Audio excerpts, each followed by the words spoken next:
오늘은 여호와 마카 되시 거룩하게 하시는 하나님에 대해서 함께 배우려고 합니다. 여호와 나오잖아요. 여호와가 뭐냐면요, I am who I am, 나는 스스로 있는 자다라는 뜻입니다. 나는 스스로 있는 존재다. 그러니까 이 여호와라는 이 나는 스스로 있는 자다가 세 가지 의미를 갖고 있는데요. 먼저는 시작이 없다라는 것입니다. 시작이 없습니다. 누군가에 의해서 태어나거나 창조되는 시작점이 없이 영원전부터 스스로 계시는 분이 바로 여호와다라는 것입니다. 두 번째는요, 스스로 있는 자다라는 뜻은요, 부족함이 없다라는 것입니다. 그러니까 fulfill, 충만하신 하나님이다라는 뜻을 갖고 있습니다. 누구로도 공급함이 필요 없는 분이시다.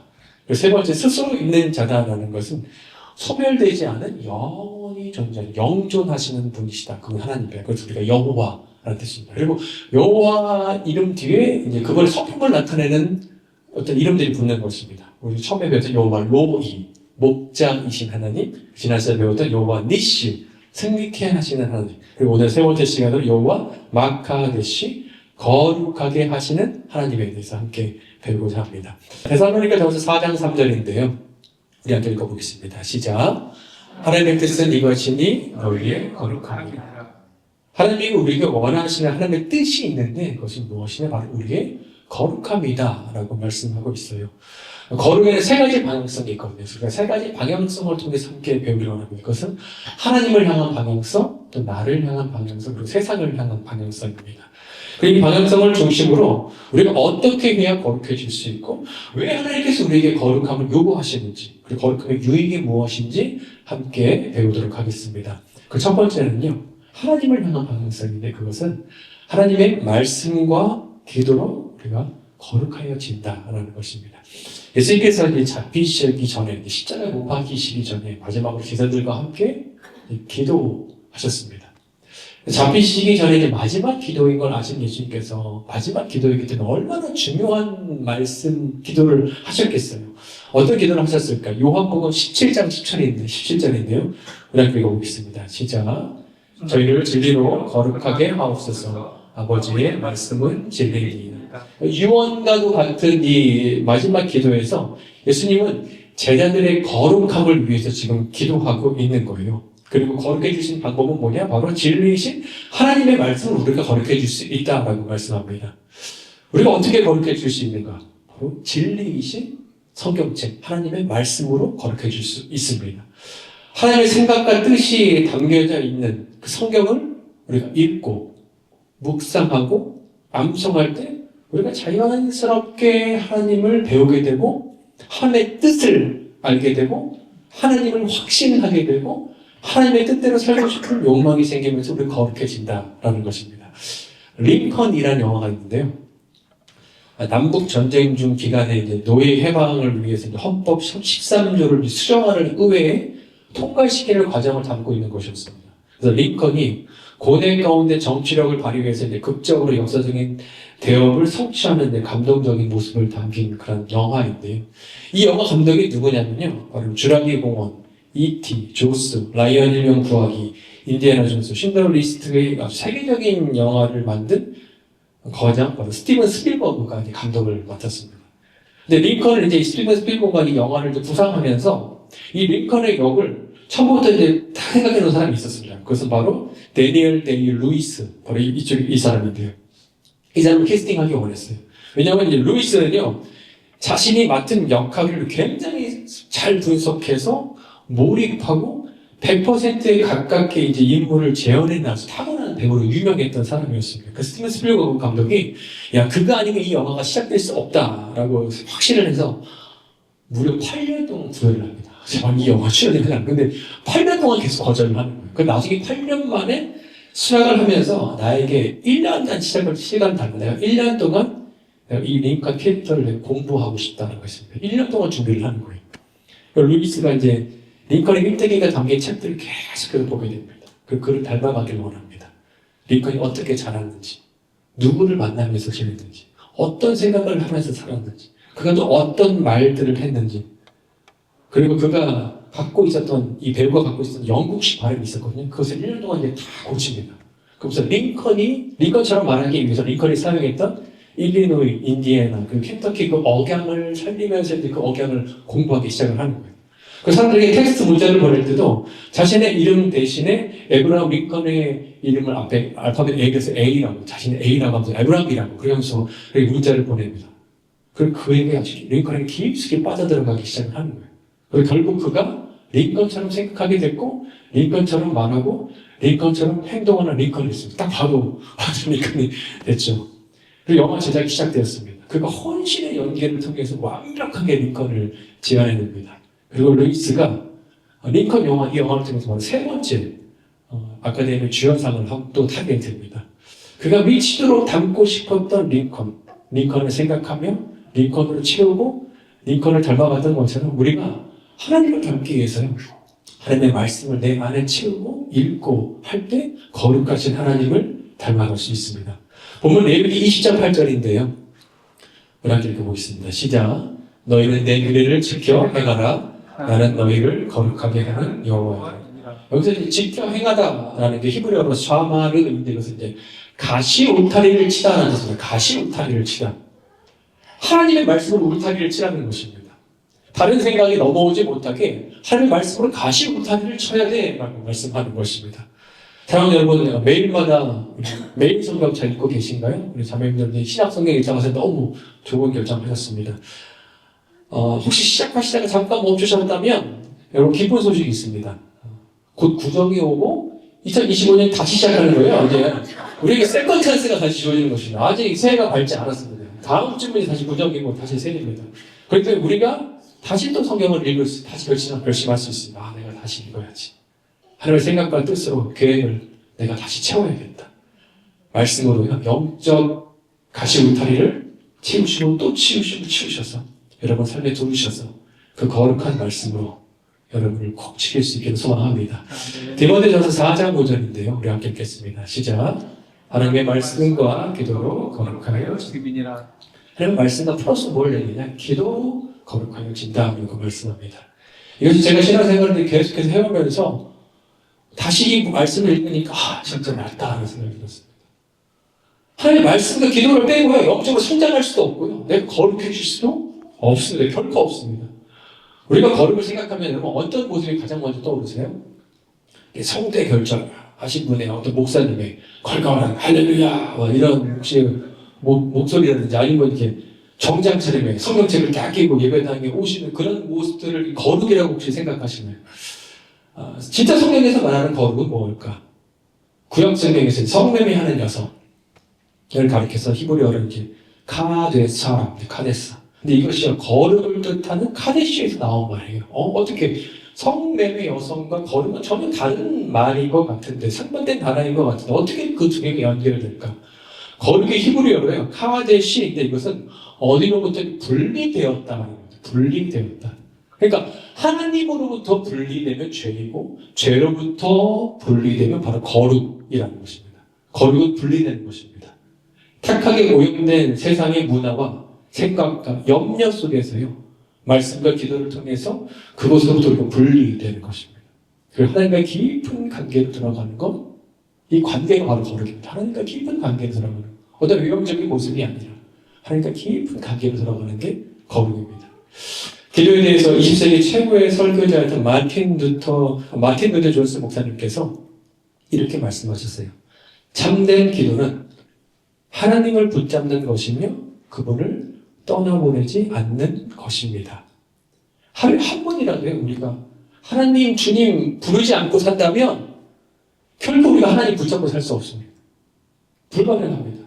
기도를 통해서 내가 하나님, 주님, 아버지 라고 눈에 보이지 않지만 우리가 그분을 외치고 기도할 때 우리가 실제로 그분을 꽉 붙잡게 되고 하나님 나와 함께 하시는 우리가 확신할 수 있게 됩니다. 여기 일평생 하나님을 붙잡은 사람이 있는데요, 근대 역사에서 대조되는 두 사람이 있습니다. 바로 링컨과 나폴레옹입니다. 나폴레옹이 먼저 태어나는데 둘이 좀 겹쳐서 살았던 시대가 있었습니다. 두 인물이 굉장히 좀 상반된 상황을 살았습니다. 나폴레옹은 16살에 육군사관학교를 졸업하고 26살에 이탈리아 원정부 사령관이 됩니다. 그리고 33살에 종신 대통령이 되고 35살에 프랑스 황제가 됩니다. 그는 자신의 능력을 과신해서 유명했던 말이죠. 내 사전에 불가능은 없다. 정말 그가 계획한 대로 다 됐던 불가능이 없는 사람이었습니다.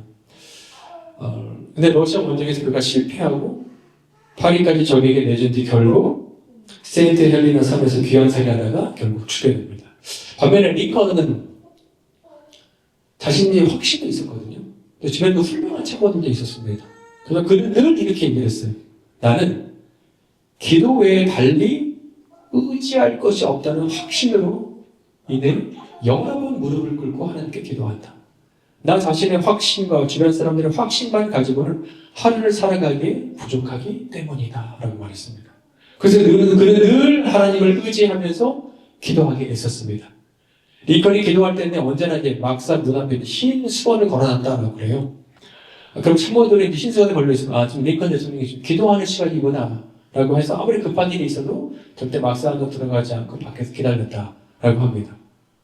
하나님께 기도를 드린 링컨을 통해서 세상의 죄로부터 그가 분리되었고 그가 올바른 하나님의 생각을 갖게 되었고 남북 전쟁을 통해서 노예 해방이라는 하나님의 거룩한 소망을 이루어냈고 오늘날 미국인들이 가장 존경하는 대통령 가운데 한 사람이 되었습니다. 사랑하는 여러분, 새해 이제 다 시작된 다음 주부터 시작한 새해 더 많이 말씀 읽으시고 더 많이 기도하시기 바랍니다. 더 많이 하나님 부르시기 바랍니다. 말씀과 기도를 통해서 우리 안에 거룩성이 살아나는 우리가 되길 소망합니다.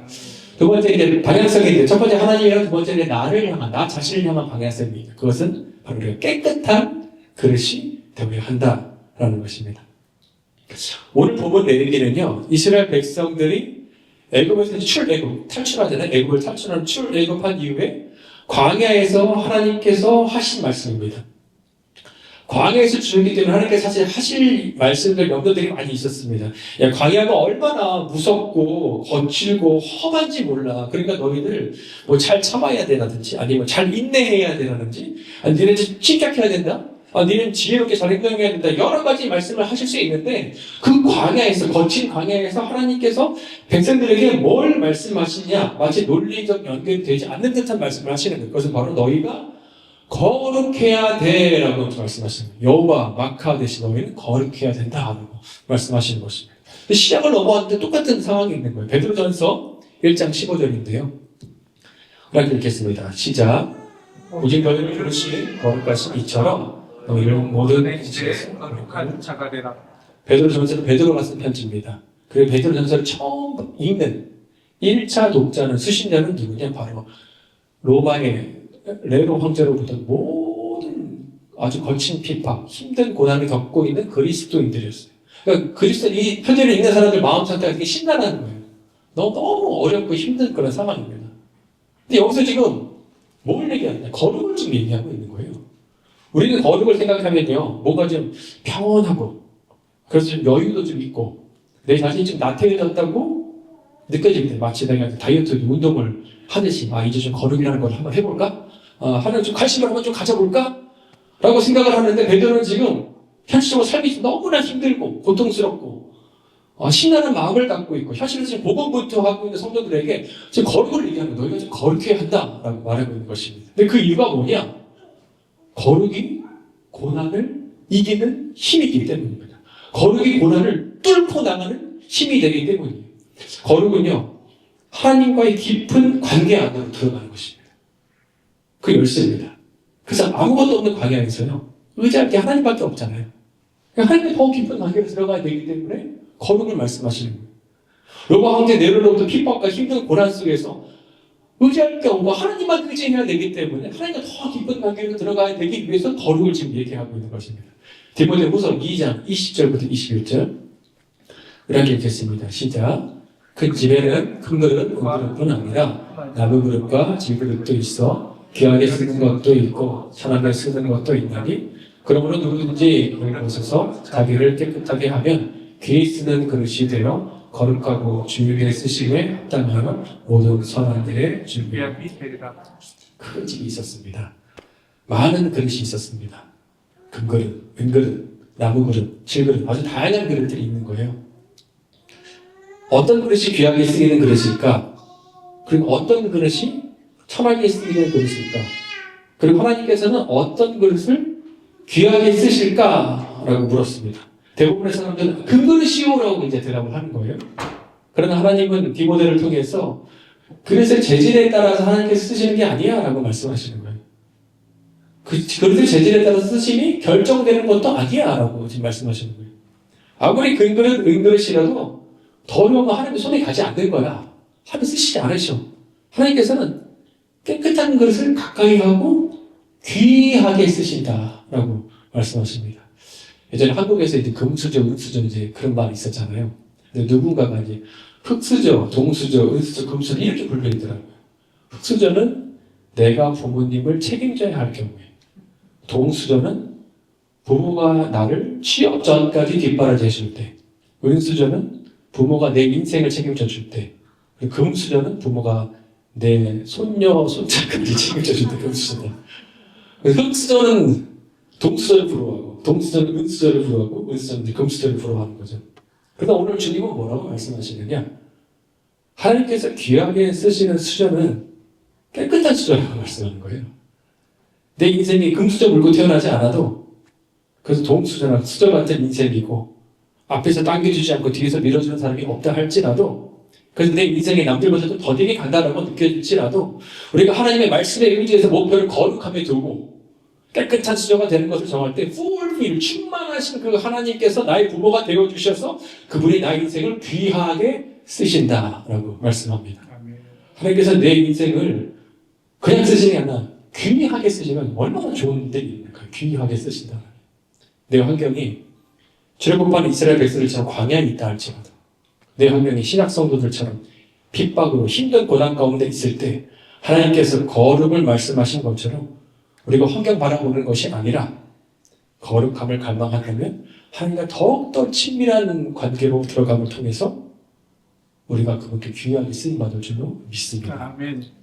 세 번째 방향성은 세상입니다. 세상. 그것은 우리가 위치 선정을 잘 해야 한다라는 것입니다. 시편 1편 1절인데 우리 함께 읽어보겠습니다. 시작.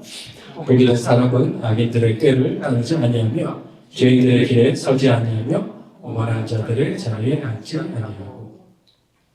하나님께서 복 있는 사람은 위치 선정을 잘해야 한다는 걸 말씀하세요. 악인의 꾀를 따르지 않고 죄인의 길에 서지 않고 오만한 자들의 자리에 앉지 않는 것입니다. 즉 내가 있어야 할 곳과 피해야 할 곳을 잘 알아서 위치 선정을 잘 해야 한다는 것입니다. 구약을 보게 되면 위치 선정을 잘 했던 인물이 있죠. 바로 요셉입니다. 총리가 된 요셉이요. 창세기 39장 6절을 보게 되면 요셉의 용모가 준수했다라고 나옵니다. 요셉은 굉장히 잘생긴 사람이었던 것 같습니다. NIV 성경을 보게 되면 핸섬했다라고 표현합니다. 굉장히 핸섬했던 것 같아요. 고대 번역본을 보게 되면 이집트 귀부인들과 이제 관원의 딸들이 요셉 때문에 상사병에 걸렸습니다. 상사병. 이집트 전국의 여성들의 마음을 흔들어 놓을 정도로 세계의 꽃미남이었던 것 같아요. 그래서 요셉이 지나갈 때마다 막 1층, 2층에서 자신이 차고 있던 목걸이, 반지를 막 던지는 거예요. 그래서 한번 자신을 좀 쳐다봐 주기를 원하는 심정으로 봤습니다. 마치 차오드가 이제 지나갈 때 팬들이 막 나를 한번 쳐다봐 달라고 하는 것처럼 이제 그게 막 소리를 지르는 것이죠. 그러나 요셉은 눈길 한번 주지 않고 또 집으로 배달되는 수많은 보석들 다시 돌려보냈다고 합니다. 유대인의 책 중에 이제 세퍼 E.L. 라멜이라는 책이 있는데 거기 좀 더 재미있는 얘기가 기록되어 있습니다. 이집트에 내려라는 귀부인들이 와, 저 집에 보디발이 굉장히 세계 미남이 종으로 있다는 걸 듣고 이제 귀부인들이 다 그 집으로 놀러 온 거예요. 근데 보디발의 아내가 그 귀부인들에게 이제 접시에 사과랑 칼을 하나씩 다 나눠줬습니다. 근데 이제 요셉이 총사로 들어온 거예요. 총사로 들어오니까 이제 귀부인들이 사과를 깎다 말고 다 넘치 나면서 요셉을 쳐다봤습니다. 요셉이 나가고 나서 손을 보니까 손이 다 칼에 베어 있는 거예요. 그러니까 얼마나 정신없이 그냥 요셉만 바라봤는가 하는 걸 알 수 있죠. 그러니까 보디발의 아내가 이렇게 말했다는 겁니다. 당신은 잠깐만 봐도 이런데 매일같이 보는 나는 어떻게인지 알라고 얘기를 하는 거예요. 드디어 이제 그 보디발의 아내가 결심을 합니다. 내가 요셉을 유혹해서 걸러버리리라. 창세기 39장 11절 12절 함께 읽겠습니다. 시작. 그럴 때에 요셉이 심호하러 그 집에 들어갔더니 그 집 사람은 하나도 거기 없었더라. 그 여인이 그 옷을 잡고 가로되 나와 동침하자. 요셉이 자기 옷을 그 손에 버리고 도망하여 나가. 보디발의 아내가 요셉을 유혹할 때 요셉은 죄의 자리를 즉시 피하는 위치 선정을 잘하는 자가 됩니다. 18세기 독일의 유명한 조각가였던 요한 하이릭 다네커가 있습니다. 그는 주로 이제 그리스 신화에 나오는 신성들을 많이 이제 조각하는 사람으로 유명한 독일의 조각가입니다. 그는 인생의 절정기에 그가 드디어 이제 하나님을 만나고 예수 그리스도를 만나게 됩니다. 크리스천이 됩니다. 주님을 만난 후에 다네커는요, 내가 이제 멋진 예수님을 조각하고 싶다. 의미 있는 조각상들을 만들고 싶다. 예수님을 조각을 합니다. 2년 동안 작업한 후에 자신의 작품을 객관적으로 시험해줄 이제 어린 소년에게 작품을 보였습니다.